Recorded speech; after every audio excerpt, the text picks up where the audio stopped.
You are Locked On Irish, your daily podcast on the Notre Dame Fighting Irish.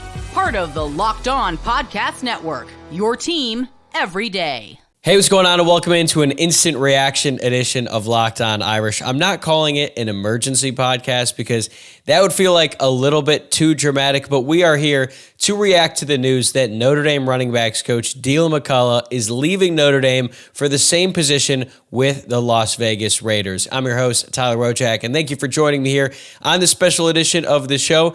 To give you a peek behind the curtain, I literally just finished taping the episode that is going to go out on Thursday morning, looked at my phone, saw the news break from Matt Freeman of Irish Sports Daily that Deland McCullough was going to be leaving the program to join the Las Vegas Raiders, and I was like, do I just throw away this last episode that I did? I was like, you know what? No, I'm just going to sit at my desk. I'm going to provide this instant reaction. So this is a true instant reaction. I'm doing this literally minutes after I saw the news, and I just wanted to get something up because this is a big loss for the Notre Dame football program. This is a big loss for the Notre Dame coaching staff. Al Golden and Deland McCullough were two of the best assistant coaches on the staff, and now they are both headed to the NFL.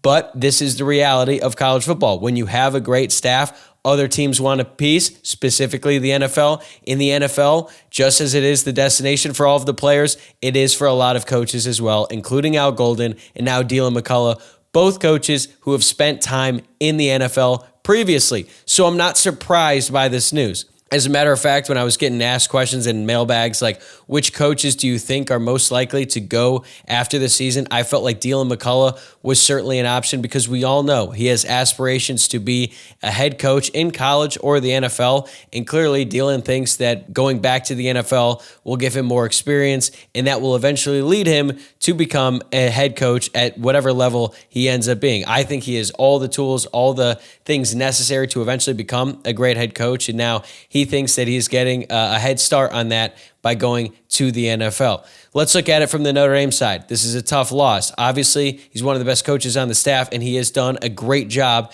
at Notre Dame. He was actually one of Marcus Freeman's first hires when he became a head coach prior to that 2022 season, and McCullough has picked up right where Lance Taylor left off. He helped build Wojciak into a great running back. He finished 2023 with over 1,300 rushing yards and 18 touchdowns, and then in 2024, he developed Jeremiah Love into one of the best running backs in college football. He also recruited Jeremiah Love out of high school. Love ran for over 1,100 yards and 17 touchdowns, and right behind him, you got Jadarian Price, who is also a great college running back. Those two make up one of the best duos in all of college football, but it's not just the top two guys. McCullough has built so much depth in that room.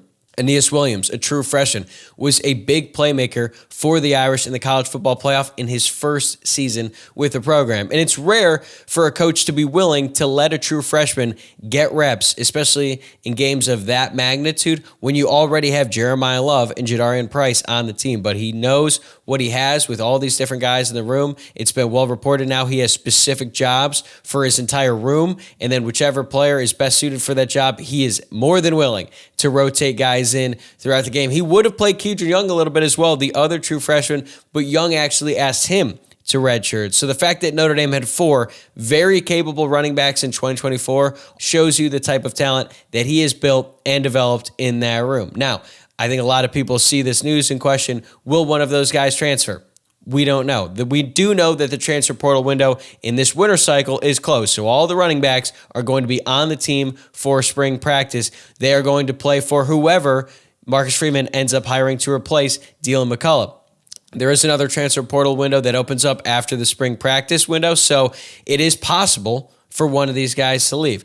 I am not ready to say, oh, one guy is certainly gone, but I think that it is a possibility that we all have to accept with the departure of Deland McCullough. That's just the way it is in college football. These guys came to play for Deland McCullough. Now he's gone. But they didn't just come to play for the running backs coach. And if they were to leave, they would then have to go play for a new running backs coach, the same as it is at Notre Dame. So I'm not prepared to say that Notre Dame should be worried about all these guys leaving, but I just have to recognize that it is at least a possibility, right? That one or more of these guys might look elsewhere now that the running backs coach is leaving, because whenever any of these guys talked about Deland McCullough, nothing but positive things to say.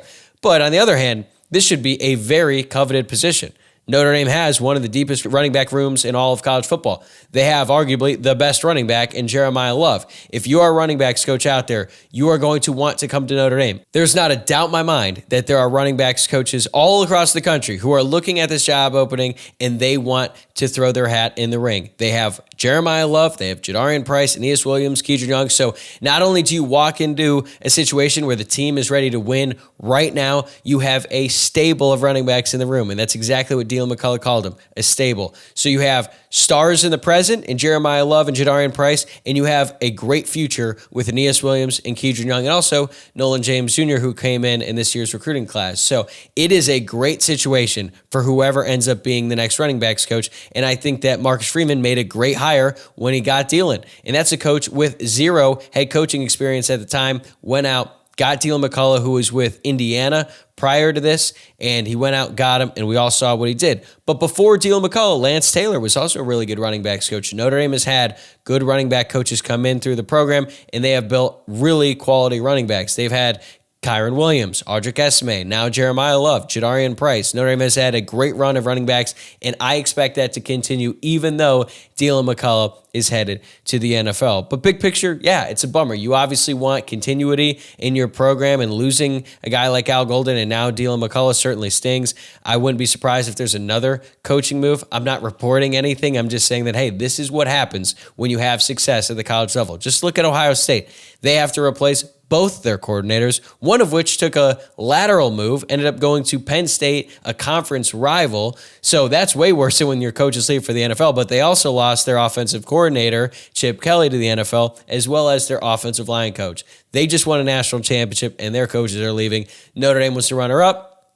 Unfortunately, their coaches are leaving as well. But I do have faith in Marcus Freeman to make a great hire for this role because, like I just said, great position, highly coveted by all running back coaches across college football and maybe even the NFL. But also, Marcus Freeman is a coach that people like to work for. He has great respect. People see what Notre Dame is building. So is it time to hit the panic button? Absolutely not. Not right now. If you've been listening to the show on a daily basis, you know that my New Year's resolution that I made at the day after Notre Dame lost to Ohio State, so not really a New Year's resolution when I'm making it on January 21st, I'm not going to get worked up over offseason news unless it's like Marcus Freeman leaving, right? Because these things happen. Coaches leave, new coaches come in. Players leave, new players come in. There are going to be big-time recruits that commit. There might be some guys who decommit. There might be some guys who enter the transfer portal. The offseason is filled with highs and lows. Deland McCullough leaving is not a surprise, even though it is a tough loss, but these are the kinds of things that happen every single offseason, even with the best teams in college football. Notre Dame is clearly one of the best teams in college football. They're just coming off a run to the national championship, and unfortunately, coaching turnover is a result of success. As John Bryce likes to say from Football Scoop, who's as dialed in as anyone when it comes to these coaching things, if you don't have a staff that other people want, then you have a bad staff and you are not going to be in a good position. Notre Dame has a bunch of great assistants. It's not surprising that other people want them, including teams in the NFL. Matt Freeman also reported when he broke the news that if it were anyone else other than Pete Carroll or Andy Reid making the call, he likely would have stayed. But as I mentioned earlier, Deland McCullough wants to be a head coach. He was tied to the Ball State job and the Ohio State head coaching job. He didn't get either of those roles, and I think now he's ready to make his next move. When you're an assistant coach in college football and you've been around with one program for as long as Deland McCullough has, even though it doesn't seem like a lot, 3 years is plenty for an assistant coach. So it's really not a shock that he's looking to go elsewhere. I think also when you look at the way that running back recruiting went in this cycle, it's not too shocking that Deland McCullough looked like this was the time. Notre Dame had 2 running backs committed in the class, and then they ultimately moved away from both of them. I think the writing was on the wall that Deland might be ready to move on. Now, am I saying that he mailed it in? No, absolutely not. Deland McCullough and what he did for this team and this program is a big reason why they made it to the national championship. Not only was he the running backs coach, he was also the associate head coach. That was a title given to him because he earned it, right? He was one of Marcus Freeman's right-hand man, especially on the offense. He had a big role in the way that the offense worked. So I think that from his standpoint, he was just ready to take that next step in his career. And for him, he felt like going to the NFL, working for a guy like Pete Carroll, is going to set him up nicely to become a head coach at some point down the line. I feel like if you're Notre Dame, you're disappointed to see him go, but you feel like you're in prime position to make another great hire at that running back position and then just keep the momentum going because they have so many great guys in that room, so much talent, and I don't expect that to change anytime soon. So that is my instant reaction to the news. I do have another episode coming out Thursday morning, and then Friday I've got a mailbag, so stay tuned. Even though I don't talk about the Deland move in the 5 burning questions for Notre Dame this offseason, that's the episode that'll come out on Thursday. I'm sure I'm going to get more questions about Deland McCullough leaving in the mailbag on Friday, so make sure that you stay tuned to every new episode. Best way to do that is to subscribe on YouTube or wherever you're listening to the podcast. Have a great day, everybody.